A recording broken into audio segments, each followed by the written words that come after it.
When most of us think of London's Courthouse, we think of this building. But over 100 years ago, the Courthouse was much different. Here at the corner of Rideout and Dundas Street is a building commonly referred to as the Castle. Constructed in 1831 as a courthouse for the region, the building once held judges, jurors, and some of southwestern Ontario's most dangerous criminals. To find out more about the history of the old courthouse, we visited the Westmount Library to meet with Chief Librarian and Historian Alistair Neely. Oldest public building in the city. So since it dates back to the 1820s, mid-1820s, it's the last sort of established building. It also has a tie to the British Empire with the design of it. So it's a historically important building. This was used as a courthouse for nearly 140 years, and in the basement, prisoners stayed in small cell blocks. Because London became the seat of southwestern Ontario in this area, they needed jail cells and a courthouse in order to make sure that everybody was safe and justice was meted out. There were a variety of criminals. There was only one woman that was hung here. Otherwise, it was a variety of criminals, from murderers to even the Donnellys came through here, the people that murdered the Donnellys. So it has a very wide historical prevalence in this area. Prisoners were locked away in these small cells with nothing more than a blanket and a mattress. However, during the day, they spent a majority of their time in the day room to prevent them from sleeping the day away. This is where they ate, this is where they talked, and then outside the doors here there was an exercise area that they could go out, and it was all fenced in. And they also, even on the walls, they had broken glass so that people couldn't walk across to escape, etc. I ran into one guy about 20 years ago who did escape from the building. And I was expecting a really big story on it, because there had been a few escapes on that, but this guy got caught for joyriding in the mid-50s. Police officer brought him down, sat him in the hallway on the first floor, didn't chain him to any of the benches or whatever down there. He hung around for a couple of hours. Nobody came and got him, so he just got up and left and went home. Inmates were not allowed any personal items within their cells. However, there was space to store their belongings. You can see there's little holes in the walls where they had their personal things that they brought with them, but they couldn't reach them. They were around the corner.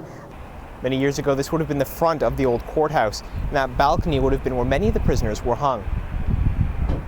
There's 3 or 4 people who are sort of famous for being hung at the courthouse. Or Marion Brown, he killed a police officer, and the first guy, Cornelius Burley, killed a police officer, but the rope broke on him, so instead of letting him off free, they just found another rope on Dundas Street at a hardware store and rehung him an hour later.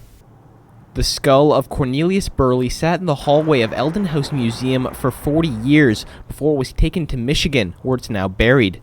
However, there are still other artifacts from prisoners that remain within the city.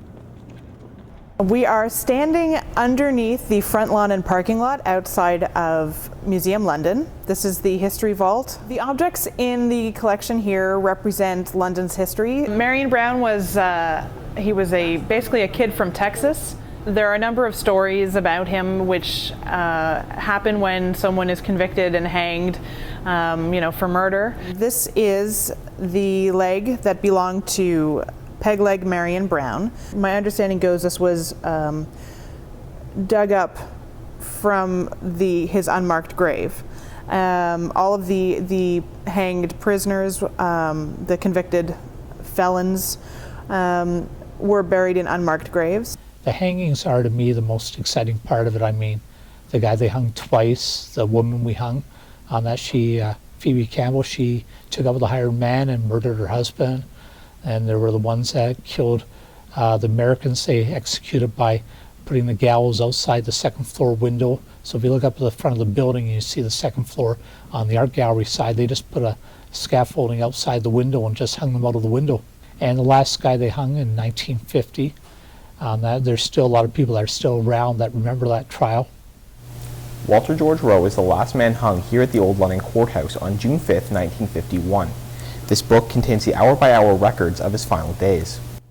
The book details how George Rowe spent his final months in the prison, recording everything from waking up, playing checkers, and going to bed. His final meal is recorded on a piece of napkin.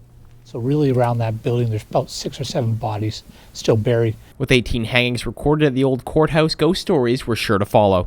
Probably the true ghost story is Marion Brown, who killed the police officer in 1898, then was hung in 1899.